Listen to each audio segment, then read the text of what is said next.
Sosok Kanjeng Nabi yang sangat wajahnya tampan bagaikan rembulan, mampu menyebarkan rahmat ke seluruh alam, kok tidak berdiri dengan keindahan wajahnya Kanjeng Nabi. Lalu ketika dijawab seperti itu, Kanjeng Nabi Muhammad ini hanya mesem, tabassaman Nabi. Lah itu hak dan kewajibannya Kanjeng Nabi.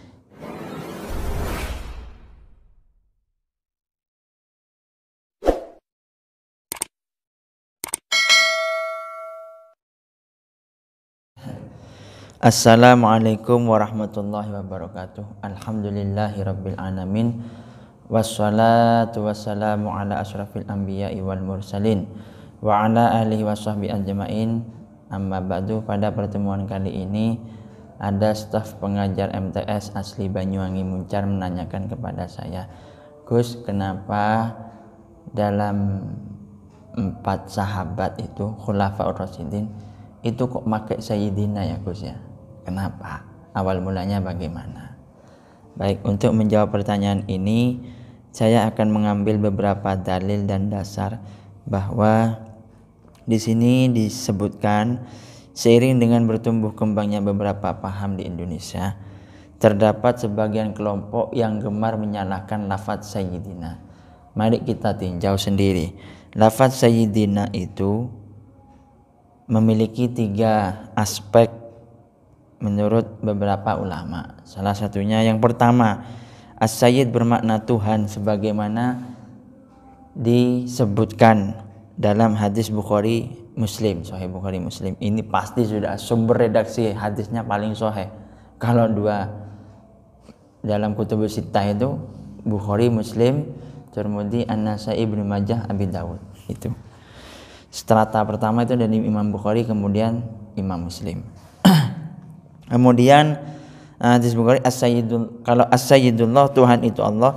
Kalau seseorang Muslim mengucapkan Sayyidina Muhammad dengan maksud memakai makna Tuhan, Tuhan itu Muhammad, maka yang mengatakan demikian hukumnya jelas kufur, istilahnya keluar dari Islam. Kedua, As-Sayyid Muhammad, As-Sayyid yang di sini makna arti juga bisa dikatakan suami. Yang kedua, redaksi yang kedua, seperti dalam surat Yusuf disebutkan wastabaqal baba wa quddat qamisu min dubri wa alqaya sayyiduha ladal bab. Artinya, dan keduanya berlomba-lomba menuju pintu dan wanita itu menarik baju gamis Yusuf dari belakang hingga koyak. Dan kedua-duanya mendapati suami wanita itu di muka pintu. Pada ayat di sini Sayyid tidak dapat dimaknai sebagai raja, Tuhan, namun mempunyai makna suami. Antara makna yang pertama dengan kedua ini jelas ada perbedaannya. Memakai lafaz Sayyid pada Nabi Muhammad dengan maksud suami itu salah. Yang ketiga ini As-Sayyid bermakna ini pimpinan, panutan bisa juga. Sebagaimana disebutkan dalam surat Al-Imran, fanadatul malaikatu wa huwa qa'imun yusalli fil mihrabi innallaha yubasyshiruka bi Yahya musaddiqum bi kalimatin minallahi wa sayyidan wa hasura wa nabiyyan minas shalihin. Kemudian malaikat Jibril memanggil Zakaria sedangkan ia tengah berdiri melakukan salat di mihrab. Sesungguhnya Allah menggembirakan kamu dengan kelahiran seorang putramu yang bernama Nabiullah Yahya, yang membenarkan kalimat yang datang dari Allah, menjadi ikutan pimpinan, menahan diri dari hawa nafsu, dan seorang nabi yang termasuk keturunan orang soleh. Itu. Kemudian ada hadis yang mana hadis ini saya langsung dapatkan di Sahih Bukhari ya. Haddatsana Muhammad bin Ar'arah, haddatsana Syu'bah an Sa'id bin Ibrahim an Abi Umamah bin Sahil Ibnu Hunayf an Abi Sa'id Al-Khudri radhiyallahu anhu anna unasan nazalu ala hukmi Sa'ad bin Mu'ad farsala ilai faja'ala himarin falamma balagha qariban minal masjidi qala nabi kumu ila khairikum atau kumu ila sayyidikum faqala ya Sa'd inna haula nazalu ala hukmika qala fa inni ahkumu fim antuk tala muqatilu takum watusba dzurriyyatuhum qala hakamtu bihukmillah au bihukmil malik. Ini di hadis riwayat Bukhari. Artinya tidak lain berdiri dalam rangka menghormat sosok dan tokoh yang memiliki keutamaan dalam hal agama. Merupakan syariat yang dianjurkan dengan beberapa dalil hadis sahih yang saya sebutkan barusan.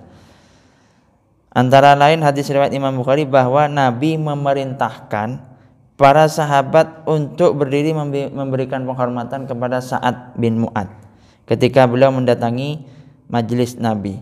Dan para sahabat saat itu Nabi menyambut Sa'ad bin Mu'adz seraya bersabda, "Kumu ila sayyidikum."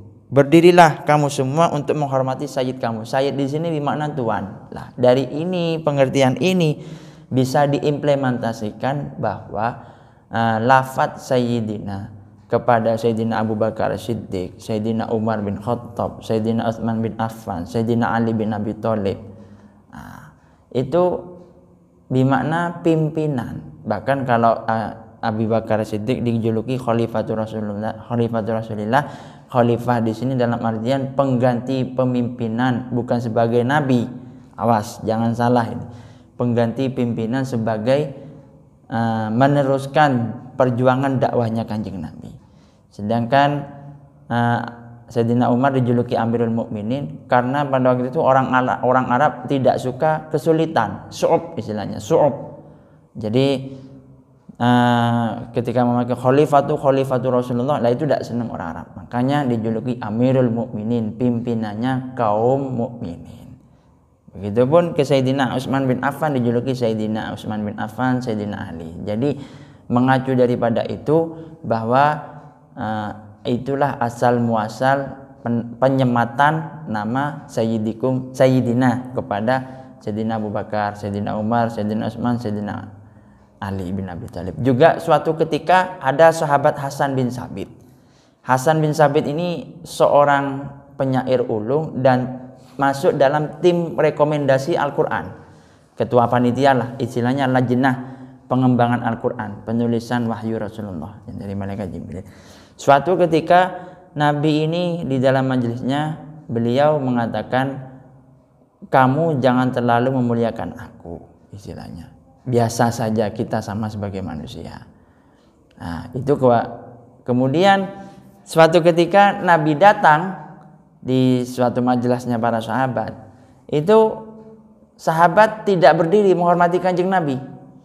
Kemudian ada salah seorang sahabat namanya Hasan bin Sabit. Hasan bin Sabit ini berdiri. Kemudian para sahabat mengatakan, "Ya Hasan, limadza la ta'murun Nabi?" Ya Hasan, kenapa kamu tidak mentaati perintahnya Nabi? Lalu Sayyidina Hasan bin Sabit ini langsung menjawab dengan tegas seraya mengatakan, "Ajibtu liman aklun salim yara hadal jamala wala yakumu." Aku heran. Ajibtu liman aklun salim, terhadap orang yang berakal. Yara hadal jamala wala yakumu, melihat sosok Kanjeng Nabi yang sangat wajahnya tampan bagaikan rembulan, mampu menyebarkan rahmat ke seluruh alam, kok tidak berdiri dengan keindahan wajahnya Kanjeng Nabi. Lalu ketika dijawab seperti itu, Kanjeng Nabi Muhammad ini hanya mesem, tabassaman Nabi. Lah itu hak dan kewajibannya Kanjeng Nabi. Begitupun guru, itu kewajiban prerogatifnya guru. Kamu biasa saja kalau ketemu saya. Perkara istilahnya nanti dihormati, yaitu tergantung muridnya. Lalu apa salahnya guru mengatakan itu? Ya tidak salah. Tapi yang muridnya ya harus tahu diri ketika guru sudah mengatakan seperti itu. Jangan pas kamu setelah, oh ya katanya Pak Guru, katanya Pak Guru suruh biasa saja. Aku tak manggil bro aja. Lah apa itu pantas ke gurunya? Ya tidak pantas. Tetap dihormati. Jadi keterangan yang singkat ini semoga bisa memberikan pemahaman. Allahul muwaffiq ila aqwamit thoriq. Wassalamualaikum warahmatullahi wabarakatuh.